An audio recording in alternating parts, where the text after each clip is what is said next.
Hey folks, welcome back to the show. Jim Rutala, principal at Rutala Associates. Jim, right before we took our break, we were talking about some of the projects that were going on. I want to touch on two right now. One, the Kushner project along that beautiful wall where I see families today fishing, riding bike, having picnics. The Kushner project as well as in that same vicinity. Right. Talk to us about that, what's going on there, please. It's the old Captain Starnes site and Garwood Mills. So it's been vacant for years. Kushner had purchased the property probably over a decade ago. And the mayor, to his credit, had continued to talk to them about developing the project. And they said, you know, they were really a residential developer and they didn't see the market a few years ago. Now they see the market, and they want to build 180 units on that property. And you know, that's as you were saying, I mean, it's a gorgeous area. It's all waterfront. You know, you have Gardner's Basin behind it, and just a tremendous area. And so that project will probably start construction this year.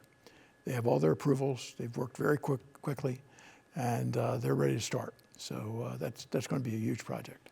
To your point there, was at about a month or so ago at an Inlet Association meeting. A couple of representatives from the Kushner team, also someone, it wasn't Jared Kushner on the line though. They're answering questions to the folks, talking about parking and some concerns and whatnot.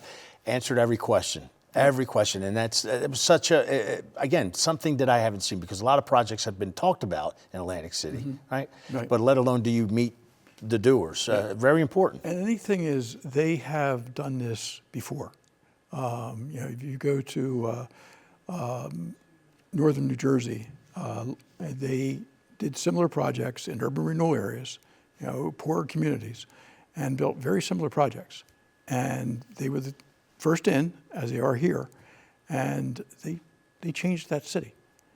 So they're not doing this for the first time. Right. They know what they're doing, and they know where their investment will have an impact. And let's face it, man, 48 blocks, easy for me to say sitting here in Stockton University. Not that much when it comes to development. These gentlemen and women who know what they're doing, as you said, it's not their first time around the block. One of the projects also that's just getting into formation is the MGM Harris discussion that's going on. Can you talk to us about that a little bit? Yeah, the city council approved a redevelopment plan for MGM. As you know, the MGM has 70 acres. That's between the Borgata and Harris. That's owned by MGM. It's all vacant. It's all been raised and ready for development, basically. And they came in for mixed-use development on that property. And it'll be a small city. I mean, basically, you know, in a very beautiful setting, you know, waterfront area, you know, close to the marina and other amenities. And obviously the community will have amenity as well. So they're working to basically position themselves where they can attract other developers to that site.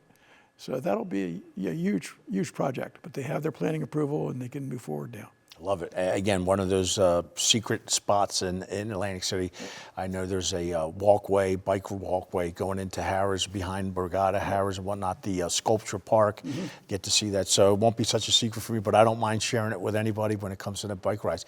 Again, those pieces of lands just have sat for year after year. And Jim, I say this, not poking at anybody or whatnot, you would always hear these rumors or these, you know, these grand type ideas or whatnot, and never coming to any type of fruition. So when we say this, you know, MGM Harris or the Kushner project, again, and I want to stress this, these things are happening. They're going in, they're in town, and the shovels will be in the ground. I mean, maybe not for the MGM Harris thing.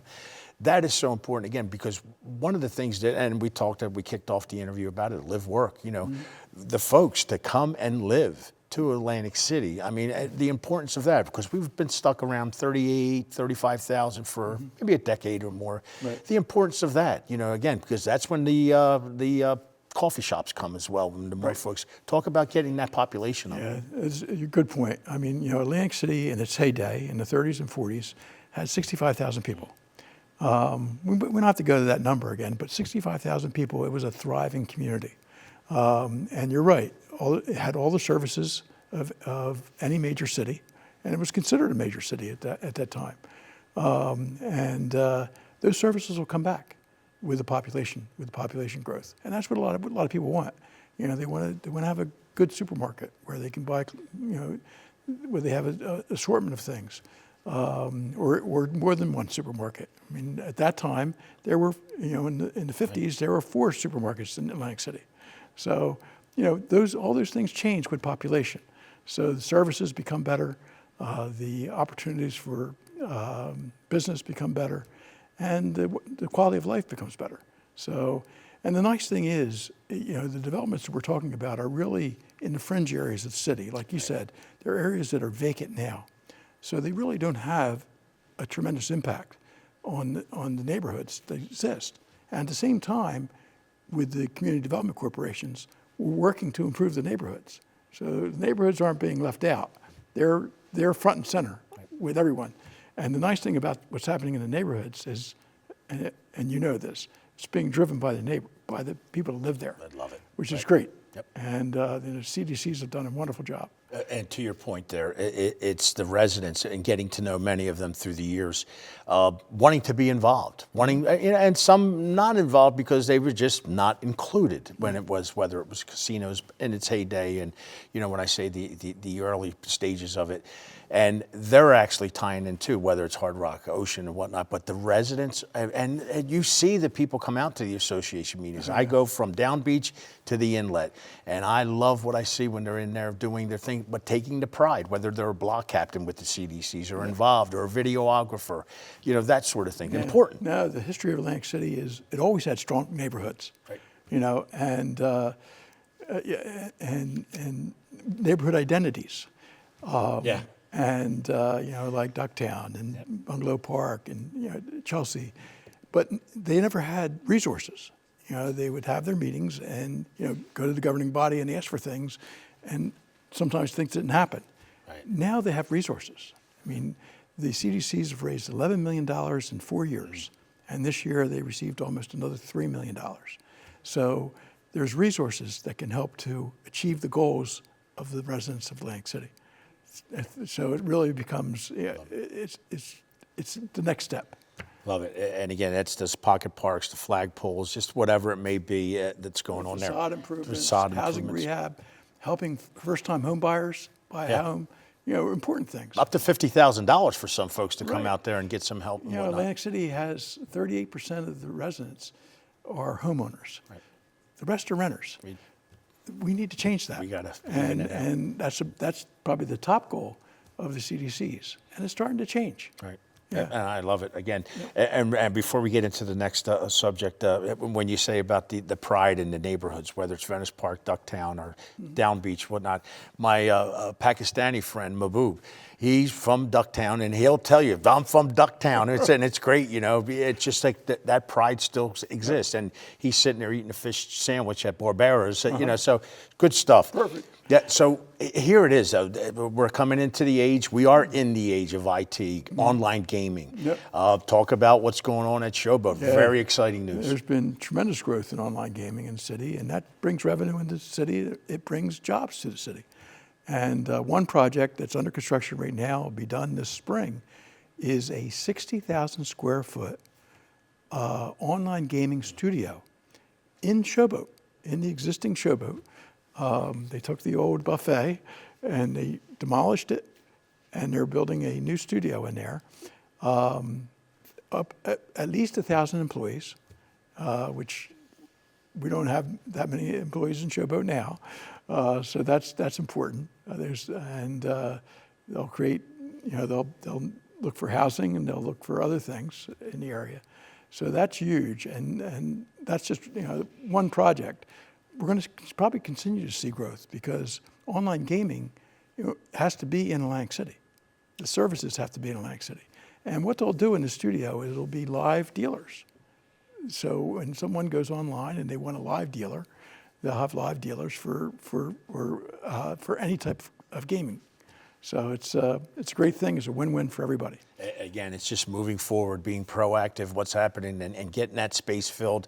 Those folks are going to have to live somewhere again and hang out. It makes sense. Win-win. And you think about the history. I mean, Showboat was a stranded property, closed down, stranded property, bought by Bart Blatstein in the worst time of the city, when no one had faith in the city. Right.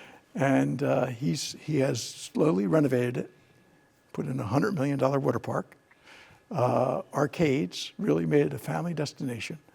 And it's really kind of started to turn the page for Atlantic City. And now you have Dave & Buster's, you have other types of family entertainment, which wasn't usually an attraction in Atlantic City in the past. And what Atlantic City needs many attractions. Casinos are one, conventions are another, restaurants certainly is another, the neighborhoods is another, and now we have family entertainment, which is a great addition to the community. It. Again, giving folks options, right, to come out and have a good time. Yeah. I want to transition again back to the community, Atlantic City Community Fund. We have a couple minutes. I want to put that out and what they're doing, and you're a big part of it, Jim. And yeah, I was a founding member of the Community Fund 8 years ago.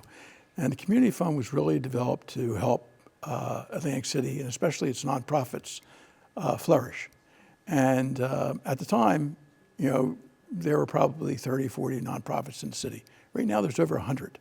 And we have nonprofits that are doing tremendous things in the city. The Arts Foundation with over 100 murals in the city, the CDCs, which we talked about, and all the things that they've done. None of those existed 10 years ago. And then there's also many small nonprofits that provide social services and other services. So there's a lot there. And again, cities can't do everything. Right. You look at cities that are successful. They have nonprofits, they have business people, they have philanthropists who are helping to make things happen. And that's an area that we need to grow in Atlantic City. So that's really the goal of the Atlantic City Community Fund. And we've raised probably close to $500,000, and we provide grants every year. Right now, we're open for grants to nonprofits in this community to help them achieve their goals. So it's a win-win situation. And again, the reception, again, great time. I've got about 30 seconds. Talk about that partnership with that we beautiful. have a reception every September. We usually have folks from the state there, but also really people from the community. And as you said, it's a very positive event. It just, people, really are understanding of what needs to be done and what's been done, and it's a way to celebrate. So it really is a celebration that we have each year. And that's what we do well. We celebrate, we have a good time in Atlantic City, and then we just want you to come out, you as well, and have a good time with it. I want to thank you, Jim Rutala. Folks, we'll be right back.